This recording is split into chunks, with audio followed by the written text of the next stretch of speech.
ఓం నమ శివాయ. మనం సుబ్రహ్మణ్యేశ్వర స్వామిని పార్వతీ పరమేశ్వరులు ఇద్దరూ కూడా దగ్గరికి తీసుకుని పరమేశ్వరుడు ఆయుష్మాన్ భవ అని ఆశీర్వదించాడని తెలుసుకుంటున్నాం. అయితే తారకాసుర సంహారం అనేటటువంటి దేవకార్యం ఒకటి ఇక్కడ ఉంది. సుబ్రహ్మణ్యుడి శక్తి సామాన్యం కాదు. తారకుడిని ఎదిరించడానికి వీలుగా దేవతలందరూ తమ శక్తులన్నింటినీ కుమారస్వామికి ధారపోశారు. వాళ్ళందరూ వచ్చి వాళ్ళ దగ్గర ఏవి ప్రకాశవంతమైన అత్యంత దీప్తి కలిగిన వాళ్ళ సమస్తమైన శక్తి కేంద్రీకరించబడి ఉన్నాయో వాటన్నిటినీ కుమారస్వామికి బహుకరించారు. పార్వతీ పరమేశ్వరులు ఇద్దరూ కలిసి త్రిశూలము, పినాకము, పాశుపతాస్త్రము, గొడ్డలి, శక్తి, శూలము, ఈ శూలం అమ్మవారి శక్తి, ఇవన్నీ కూడా ఇచ్చేశారు. శంకరుడు మళ్ళీ వెనక్కి పిలిచి దగ్గర కూర్చోబెట్టుకుని సాంభవి విద్యను కూడా కటాక్షించాడు. బ్రహ్మదేవుడు వేదాలను, యజ్ఞోపవీతాన్ని, గాయత్రి మంత్రాన్ని, కమండలాన్ని, బ్రహ్మహస్త్రాన్ని, శ్రీ మహావిష్ణువు వైజయంతిమాల, కంఠహారము, ఐరావతము, వజ్రాయుధము, వరుణుడు ఒక శ్వేతఛత్రము, రత్నమాలను, సూర్యుడు మనోవేగం కలిగిన రథాన్ని, కవచాన్ని, యముడు యమదండాన్ని, చంద్రుడు అమృత కలశాన్ని, అగ్ని మహాశక్తిని, వాయువు వాయువస్త్రాన్ని, కుబేరుడు గదని, మన్మధుడు కామశాస్త్రాన్ని ఇచ్చారు. పాలసముద్రం అమూల్యమైన రత్నాలతో కూడిన ఒక అందెను బహుకరించింది. అమ్మవైపు తాతగారైన హిమవంతుడు వచ్చి కట్టుకోమని పట్టుబట్టలిచ్చాడు. గరుక్మంతుడు చిత్రబర్హనుడు అనబడే ఒక నెమలిని, అరుణుడు తామ్రచూడు అనే ఒక కోడి పుంజును బహుకరించారు. అదే కుక్కటధ్వజం పార్వతీదేవి మళ్ళీ పిలిచి ఒక గొప్ప చిరునవ్వుని కానుకగా ఇచ్చిందిట. అందుకే మనకు సుబ్రహ్మణ్యేశ్వర స్వామి స్వరూపాలు అన్ని చోట్ల చక్కగా చిన్న నవ్వు నవ్వుతూ ఎంతో అందంగా ఉంటాడు. పై కానుకలన్నీ ఇవ్వవచ్చేమో కానీ చిరునవ్వును కానుకగా ఇవ్వడం అంటే చాలా కష్టం. ఇది చాలా అసాధారణ విషయం.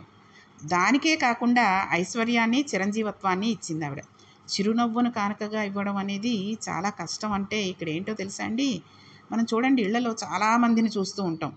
ఎంత చక్కటి విషయం వచ్చినా, ఎంత చక్కటి సందర్భం వచ్చినా ఓ చిన్న నవ్వు నవ్వడానికి ఏమిటో బాధపడిపోతూ ఉంటారు. ఎప్పుడు మొహం ఇలాగా కాటు మొహంలాగా దుమదుమదుమలాడుతూ పెట్టేసుకుంటూ ఉంటారు. చక్కగా హాయిగా ఉన్నంతలో చిన్న చిన్న జోకులకు, చిన్న చిన్న విషయాలకు భార్య ఏదో విషయం చెప్పింది, ఓ చిన్న నవ్వు నవ్వడం. భర్త ఏదో విషయం చెప్పాడు, చిన్న నవ్వు నవ్వడం. అంతేగాని తెలుసులేండి, అది ఎప్పుడో తెలుసు నాకు ఆ విషయం, ఇప్పుడు ఏదో పెద్ద గొప్పగా చెప్పొచ్చారు అనేయడం ఎందుకు? తెలిసినా సరే భర్త ఏదో చెబుతున్నాడు, వినొచ్చు, ఆనందపడచ్చు.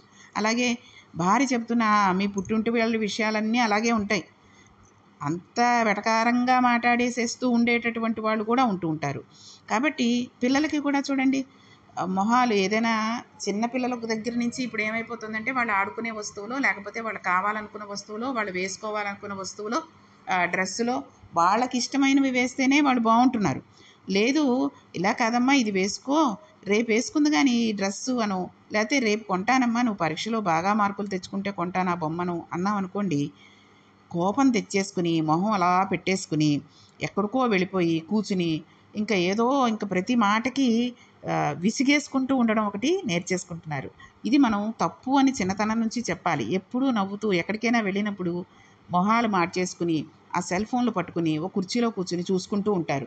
అక్కడ ఎవరున్నారు, అమ్మకి ఎవరు చుట్టం అవుతారు, నాన్నకి ఎవరు చుట్టం అవుతారు, ఆ తాతగారు పిలుస్తున్నారు వెడదాం, ఈ మామగారు పిలుస్తున్నారు వెడదాం అనేది లేకుండా పిల్లల్ని అలా కూర్చుంటే, సరేలే వాడితో గొడవ ఎందుకు, మనం వచ్చాం కాబట్టి అందరినీ చక్కగా మాట్లాడించేసుకుని మనం పెట్టుకున్న నగలు, మనం కట్టుకున్న బట్టలు చూపించేద్దాం అనుకుని తల్లులు తండ్రులు కూడా వెళ్ళిపోయి అందరితో మాట్లాడేస్తూ ఉంటాడు. వాడు ఏకాకిలాగా అలాగ సెల్ పట్టుకుని మిగిలిన పిల్లలతోటి కూడా ఒకళ్ళకొకళ్ళు పిల్లలు పూర్వం ఎక్కడికైనా వెళ్ళారంటే, ఏదైనా ఫంక్షన్లకి వెళ్ళారు, పెళ్ళిళ్ళకి పేరంటాలకి వెడితే పిల్లలందరూ చక్కగా తెలిసినా తెలియకపోయినా మాటలు కలిపేసుకుని ఆడుకుంటూ ఉండేవారు.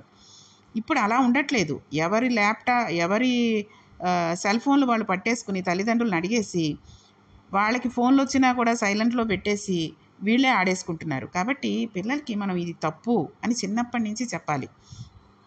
ఎక్కడికైనా వెళ్ళినప్పుడు నువ్వు మొహం ఇలా పెట్టుకుని వాళ్ళు అడిగిన మాటకి సమాధానం చెప్పకుండా ఉన్నట్టయితే ఇంకొకసారి ఎప్పుడూ నిన్ను ఎక్కడికి తీసుకువెళ్ళను అని గట్టిగా చెప్తే, వాళ్ళు కనీసం నీ పేరేంటి అన్నా కానీ ఇలాగ తల్లి కొంగు పట్టుకుని వెనక్కి వెళ్ళిపోయి ఏమిటో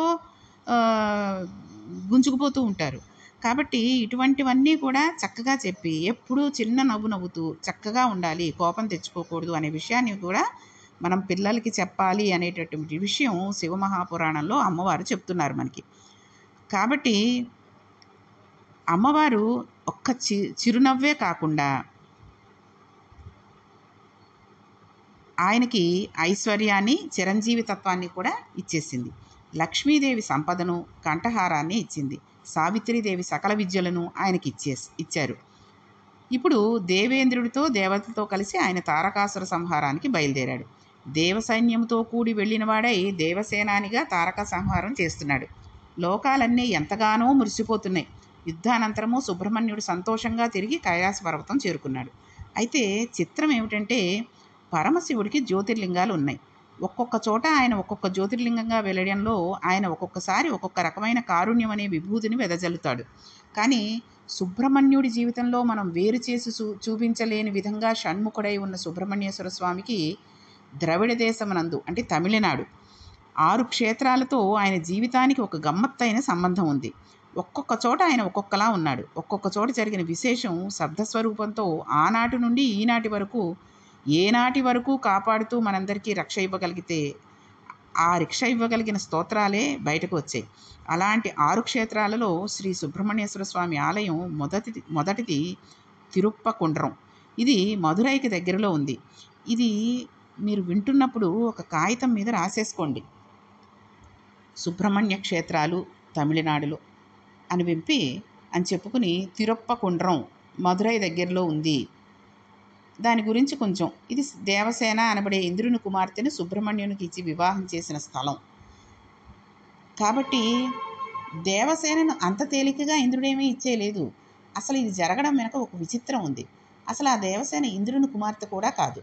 ఆవిడ అరిష్టనేమి అనబడే ఒక ప్రజాపతి కుమార్తె. దేవసేనకు దైత్యసేన అనే ఒక చెల్లెలుంది. ఒక రోజున దేవసేన తన చెల్లెలైన దైత్యసేనతో కలిసి ఆడుకుంటోంది. ఆ సమయంలో అక్కడికి ఒక రాక్షసుడు వచ్చి దేవసేనను భయపెట్టి ఎత్తుకుపోయే ప్రయత్నం చేశాడు. ఆవిడ బిగ్గరగా కేకలు పెట్టింది.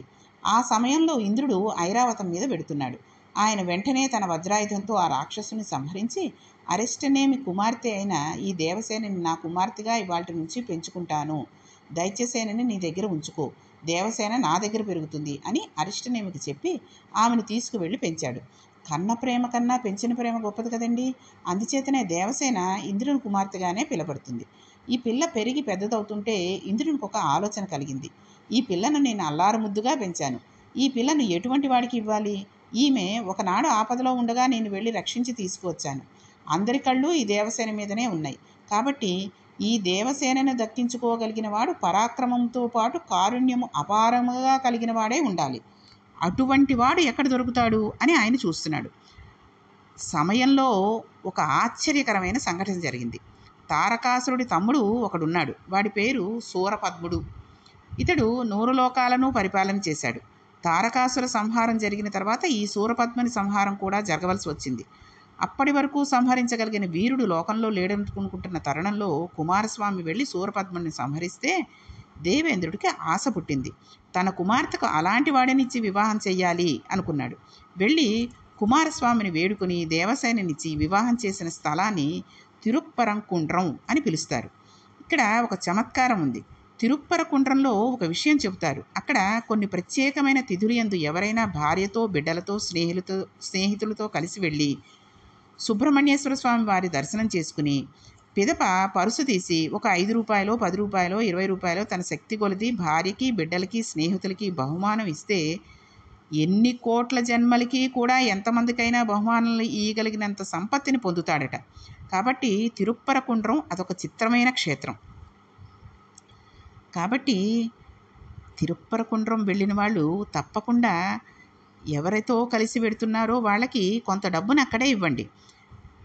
అది అటువంటి క్షేత్రం, మహత్తరమైన క్షేత్రం కాబట్టి అక్కడ తప్పకుండా అటువంటివి ఇవ్వండి. ఇది కూడా మీరు ఈ తిరుప్పకుండ్రం అనేది ఉంది మధురైకి దగ్గరలో అని రాసుకున్నప్పుడు ఈ కథంతా కూడా ఒకసారి మననం చేసుకోండి. అయితే ఇక్కడ మనం ఒక విషయం ఆలోచన చేయాలి. పెంచుకున్న పిల్ల దేవసేన అంటే ఏమిటి? దేవసేన అంటే దేవతల సైన్యం. దేవతల సైన్యం ఇంద్రుని ఆధీనమై ఉంటుంది. ఇంద్రుడికి ఆపద వచ్చిందంటే దేవసైన్యం యుద్ధానికి వెడుతుంది. ఇది బాహ్యార్థం. అయితే ఇందులో అంతరార్థం ఒకటి ఉంది. దేవసైన్యము, దైత్య సైన్యము ఈ 2 అక్కా చెల్లెళ్ళు. ఈ 2 ఎప్పుడూ కలిసే తిరుగుతూ ఉంటాయి, కలిసే ఆడుకుంటాయి. ఈ 2 మనలోనే ఆడుకుంటూ ఉంటాయి.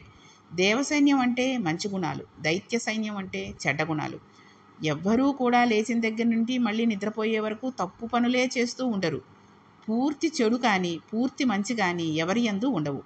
గుణాల భేదం చేత ఇప్పుడు మంచిగా ఉన్నవాడు కాసేపటికి ఉద్ధతితో ప్రవర్తిస్తాడు. ఇప్పుడు ఉద్ధతితో ప్రవర్తించిన వాడు మన్నాడు వచ్చి అయ్యా నన్ను క్షమించండి అంటాడు. కాబట్టి గుణముల చేత రాగద్వేషములు ఏర్పడుతూ ఉండడం, కోపం వస్తూ ఉండడం మొదలగునవి జరుగుతూ ఉంటాయి. కాసేపు ప్రశాంతంగా ఉండడం, కాసేపు అల్లరి పడుతూ ఉండడం, కాసేపు మంచి పని చేస్తూ ఉండడం, కాసేపు చెడ్డ పని చేస్తూ ఉండడం, ఇలా మనందరం చేసే పనిలో మంచి ఉంది, చెడు ఉంది. అలా దేవసైన్యము దైత్య సైన్యము కలిసి ఆడుకుంటూ ఉంటాయి. కానీ రాక్షసుని కన్ను ఎప్పుడూ దేవసైన్యాన్ని ఎత్తుకుపోదామని ఉంటుంది. మనలో ఉండే మనస్సు సాధారణంగా శరీర సుఖం గురించే ప్రబోధం చేస్తుంది. ఈ శరీరం సుఖంగా ఉంచు, దీనికి బాగా అన్నం పెట్టు, దీనికి బాగా అలంకారం చేయి, దీనికి మంచి బట్టలు కట్టు, దీక్షలు పూజలు ఉపాసనాలు అవి చెయ్యకు, శరీరంతో సుఖపడమని చెబుతూ ఉంటుంది. దైత్య సైన్యం ద్వారా మనల్ని ఆకట్టుకునే ప్రయత్నం చేస్తుంది. కానీ ఏదైనా మంచి అలవాటు ఉంటే దానిని ఎంత తొందరగా వదిలిపెట్టేద్దామా అనే ఆలోచన కూడా చేస్తూ ఉంటాం. అందుకే మనం ఎప్పుడైనా రాజీ పడవలసి వస్తే పూజ విషయంలో రాజీ పడిపోతూ ఉంటాం. ఈవేళ లఘు పూజ చేసేద్దాం, విష్ణు సహస్రనామం చదువుకోకపోయినా పర్వాలేదు అని పూజను వాయిదా వేసేస్తూ ఉంటాం. గుడికి వెళ్ళాలన్నా వాయిదా వేసేస్తూ ఉంటాం. ఒక నమస్కారం పెట్టేసుకుందాం ఇవాళకి అంటూ ఉంటాం. మిగిలిన పనులు ఏమీ మానం, టిఫిన్ తినడం మానం, కాఫీ తాగడం మానం. కానీ మంచి గుణాలు అనబడే దేవసైన్యం ఎత్తుకుపోబడుతూ ఉంటుంది. కాబట్టి మంచి గుణాలని దేవసైన్యం ఎత్తుకుపోతూ ఉంటుంది. మన శరీరంలో ఏ అవయవాల శక్తి కూడా మనది కాదు. ఇంద్రియాలకు దేవతా సైన్యం అనుగ్రహం చేత శక్తి లభిస్తూ ఉంటుంది. శాస్త్ర ప్రకారం ప్రతి అవయవం నందు అధిష్టాన దేవత ఉంటూ ఉంటాడు. ఈ అధిష్టాన దేవతకు శక్తి ఉంటుంది. మనం అంగన్యాస కర్న్యాసాలు చేయడం అనే లక్షణం అక్కడే వస్తుంది. అంగన్యాస కరన్యాసాలు చేసి మంత్రం చేయమని అందుకే చెబుతూ ఉంటారు. ఇప్పుడు ఈ దేవతల అనుగ్రహం చేత ఆయా అవయవాల మందు శక్తి నిండి ఉంటుంది. పూర్వం అందుకే తపస్సు చేసి దేవతానుగ్రహాన్ని పొంది మళ్ళీ ఒక్కొక్కసారి యవనంలోకి వెళ్ళిపోయేవారు. దేవతల అనుగ్రహం వలన మళ్ళీ శక్తిని పుంజుకునేవారు. ఇలా దేవతల అనుగ్రహాన్ని శరీరం నందు పరిపుష్టం చేసి అటువంటి ఇంద్రియముల శక్తి ఈశ్వరార్చనకు ఉపయోగపడేటట్టు చేయగలిగిన వాడు మనం వేదంలో చెప్పుకునే ఇంద్రుడు. ఈ ఇంద్రుడు దేవతా సైన్యాన్ని రక్షించాలి. కాబట్టి రక్షించి తన పిల్లగా కాపాడుకున్నాడు. ఇప్పుడు ఈ పిల్ల ఎవరి నాయకత్వంలో ఉండాలి? ఎవడు నాయకత్వం వహించి దైత్య సైన్యాన్ని ఓడించగలడో వాడి నాయకత్వంలో ఉండాలి. వాడికి ఇవ్వాలి ఈ పిల్లని.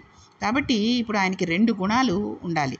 శత్రువుల సైన్యాన్ని ఓడించగలగాలి, దానితో పాటుగా అపారమైన కారుణ్యం ఉన్నవాడవై స్మరించినంత మాత్రం చేత భక్తులను అనుగ్రహించగలిగిన వాడే ఉండాలి. ఈ 2 లక్షణాలని ఇంద్రుడు ఎంచుకున్నాడు. ఇప్పుడు సూరపద్మ సంహారం చేస్తే కుమారస్వామి యందు ఈ లక్షణాలు ఉన్నాయి అన్నాడు. కుమారస్వామి శత్రు సైన్యాన్ని పరిమార్చగలడు. అంతర్మనందు కామక్రోధ లోభ మద మోహ మత్సరములు అనబడే 6 దుర్గుణాలు పెరిగితే 6 ముఖములు ఉన్న వాడి పాదాలను పట్టుకోవాలి. పట్టుకుంటే ఆయన 6 దుర్గుణాలను పరిమారుస్తాడు. మనంగా మంచివారం అయిపోదామంటే కుదరకపోవచ్చు. మళ్ళీ బోధ చేసి మనల్ని కిందికి లాగేయవచ్చు. మనంగా తెలుసుకోలేని దుర్గుణాలని మనల్ని అలాగే పడగొట్టేస్తూ ఉంటాయి. మనం హృదయ గుహలోకి వెళ్ళలేకపోతున్నాం. ఇప్పుడు మనం వృద్ధురాలైన ఉడుము వంటి వాళ్ళం. అంటే వృద్ధురాలైన ఉడుము అంటే ఉడుము పట్టుకొని ఉండలేదు. మనంగా దుర్గుణాలను గెలవలేనప్పుడు, తత్వ పరిశీలన చేసుకోలేనప్పుడు, గుణములను గూర్చి తెలుసుకోలేనప్పుడు ఈశ్వరుడి పాదాలయందు ప్రణిపాతం చేసి శరణాగతి చేయాలి. మనపై తొందరగా కారుణ్యాన్ని వర్షించి లోపల మంచి గుణాలను పోగు చేయగలిగినవాడు, రాక్షస గుణాలను తరిమికొట్టగలిగినవాడు, ఎవరిని నిర్ణయించబడ్డవాడు అని ఆలోచిస్తే దేవసేన భర్తగా కుమారస్వామి నిర్ణయించబడ్డాడు. కాబట్టి ఇప్పుడు మనకి మంచి గుణములు కలగాలంటే మనం కుమారస్వామి ఆరాధన చేసి తీరవలనని శాస్త్రం చెబుతోంది. సుబ్రహ్మణ్యానుగ్రహం పొంది తీరాలి. క్షేత్ర దర్శనం చేసినంత మాత్రం చేత మనకి మంచి లక్షణాలు ఎలా కలుగుతాయి అనే సందేహం మనకు వచ్చేస్తూ ఉంటుంది. భగవంతుడు అంతటా నిండి నిబిడీకృతమై ఉన్నాడు కదండి, లేడని అనలేం. ఒక ఆయన శంకరాచార్యులు వారిని భగవంతుడు ఎక్కడున్నాడు అని అడిగితే శంకరులు అన్నారు, నీ ప్రశ్న తప్పు, భగవంతుడు ఎక్కడ లేడు అని నీవేమైనా అడగగలవా అని అడిగాడు. భగవంతుడు అంతా ఉన్నట్లయితే మరి అక్కడక్కడ దేవాలయాలు ఎందుకున్నట్టు? అన్ని చోట్ల ఈశ్వరుడు ఉన్నప్పుడు ఇన్ని దేవాలయాలు ఎందుకు అంటే, వెలుతురు గది అంతా వెలుతురు ప్రధానంగా ప్రసరిస్తున్న దీపం అన్న ప్రదేశం ఒకటి ఉంది కదండి, అక్కడి నుంచే కదా కాంతి ప్రసరించబడుతోంది. అంతటా ఈశ్వరుడు ఉన్నా భాగవతుల ప్రార్థనల చేత ఈశ్వర శక్తి ఒకచోట పొటమరెచ్చి ప్రకాశిస్తోంది. వేదాహమేతం పురుషం మహాంతం ఆదిత్యవర్ణం తమసస్తు పారే సర్వాణి రూపాణి విజిత్య ధీర నామాని కృత్వా భివదన్యధాస్తే అని చెప్పింది పురుష సూక్తం. ఒక్కొక్క మహానుభావుడు తాను ఈశ్వరుడిని ఇలా చూడకుండా ఉండలేనని చేసిన ప్రార్థన చేత పరమశివుడైన పరమాత్మ ఒక రూపాన్ని దాల్చి ఒకచోట సాకారంగా నిలుస్తాడు. అదే దేవాలయం. ఈ విధంగా దేవాలయాలు వచ్చాయి. మనం దేవాలయంలో కాలు పెట్టడమే చాలా పుణ్యంగా స్వీకరించబడుతుంది. ఇప్పుడు ఈ పుణ్యం మన యందు దేవసేన అవుతుంది. కనుక ఈ క్షేత్రాలను తప్పనిసరిగా చూసి తీరాలి. తమిళనాట వీటిని క్షేత్రములు అని పిలవరు.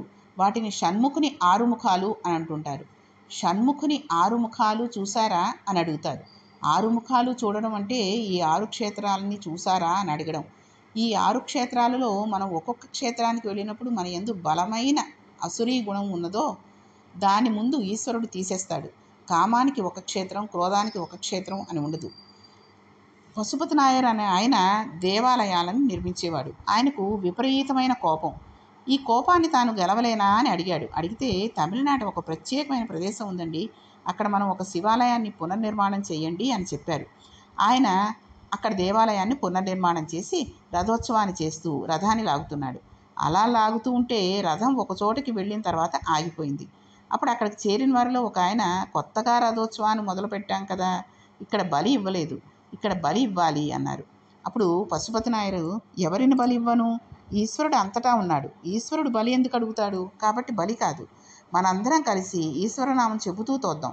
తోసినప్పుడు ఇది కదులుతుంది, కదిలిందా దానిని ఈశ్వరానుగ్రహంగా అనుభవిద్దాం, కదలకపోతే నా తలకాయ రథం చక్రం కింద పెట్టేస్తాను అన్నాడు. అలా అనిన తర్వాత రథాన్ని తోస్తే ఆ రథం కదిలిపోయింది. ఆ రథం గుడి చుట్టూ తిరిగి వచ్చి ఈయన ఏ ఇంటిలో ఉంటూ గుడిని పునర్నిర్మాణం చేస్తున్నాడో అక్కడికి వచ్చింది. అప్పుడు అక్కడ హారతి ఇస్తున్నారు. అప్పుడు పశుపతి నాయరికి ఒక భావన కలిగింది. ఈశ్వర, ఒక్క నా మాట ఎంత మన్నించావయ్యా, నేను చాలా కోపిష్టిని, రథం కదలకపోతే నిన్ను ఎన్నో శాపనార్థాలు పెట్టి ఉండేవాడిని, అలాంటిది తలనే పెట్టేస్తానని రథం కదిపేశావా, ఏమి కారుణ్యం అయ్యా నీది అంటూ హారతి ఇస్తూ చూస్తూ కన్నుల నీరు కారుస్తూ ఆయన వైశల్యాన్ని అనుభవిస్తూ ఉండగా ఆయన జ్యోతి స్వామిలో కలిసిపోయింది. ఇది యథార్థంగా జరిగిన సంఘటన. ఈశ్వరుని నమ్మితే దుర్గుణాన్ని తీయడం కాదు, మనకి ఆయన అటువంటి పూర్ణత్వాన్ని ఇచ్చేస్తాడు, తనలో కలిపేసుకుంటాడు. ఒక్కొక్క క్షేత్రం అంత శక్తివంతంగా ఉంటుంది. సుబ్రహ్మణ్యేశ్వర స్వామికి సంబంధించిన 2వ గొప్ప క్షేత్రం తిరుచెందూరు. ఈ క్షేత్రంలో ఆశ్చర్యకరమైన సంఘటన ఒకటి జరిగింది. సముద్రపు ఒడ్డున కొండ మీద సుబ్రహ్మణ్యేశ్వర స్వామి వెలిసి ఉన్నాడు. అక్కడ స్వామికి గొప్ప విభూతి అభిషేకం చేస్తారు. అక్కడ అంత విభూత్యాభిషేకం చేయడం వెనకాతల ఒక రహస్యం ఉంది. ఈ క్షేత్రానికి ఒకసారి ఆది శంకరాచార్యుల వారు దర్శనానికి వెళ్ళినప్పుడు అక్కడ సుబ్రహ్మణ్య తత్వం మనంతటికీ ఆవిష్కరించారు. ఈయన దేవాలయంలోకి వెళ్ళారు. ఇంకా సుబ్రహ్మణ్యేశ్వర స్వామి వారి శ్రీ సుబ్రహ్మణ్యేశ్వర దేవాలయం తిరుచెందూరు దర్శనం చేయలేదు. చేయకుండా బయట కూర్చున్నారు. అక్కడ ఆయన సుబ్రహ్మణ్యేశ్వరుని గురించి ఒక దివ్యమైన స్తోత్రం చేశారు. అది ప్రతి ఇంటా చదవదగిన స్తోత్రం. మనల్ని మన వంశాన్ని వేధింపజేసే పాపాలు కొన్ని ఉంటాయి. అలాంటి పాపాలలో ఒక పాపం నాగదోషం. ఆ దోషాన్ని మనం చేయక్కర్లేదు. వంశంలో ఎక్కడో ఒక పెద్ద పొరపాటు జరుగుతూ ఉంటుంది. అంత పెద్ద తప్పుకి కుష్ఠరోగం ఇస్తారు. అది వంశానుగతంగా వచ్చేస్తూ ఉంటుంది.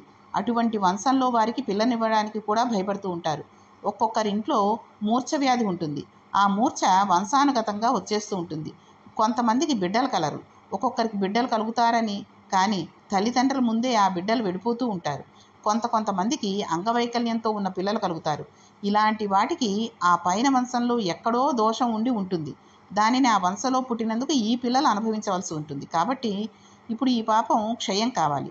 అటువంటి పాపాలను క్షయం చేయడానికి సుబ్రహ్మణ్య శక్తి ఎంత గొప్పదో శంకరాచార్యుల వారు ఆ క్షేత్రంలోనే కూర్చుని చెప్పారండి. అయితే తిరుచెందూరులో ఒక ఆశ్చర్యకరమైన సంఘటన జరిగింది. ఈ తిరుచెందూరులో జరిగినటువంటి ఆశ్చర్యకరమైన సంఘటన ఏమిటి, అలాగే సుబ్రహ్మణ్యేశ్వర స్వామి యొక్క మిగిలిన 4 దేవాలయాలు ఏమిటి అన్నవి మనం రేపటి పారాయణంలో తెలుసుకుందాం. ఓం నమః పార్వతీపతియే హర హర మహాదేవ శంభో శంకర.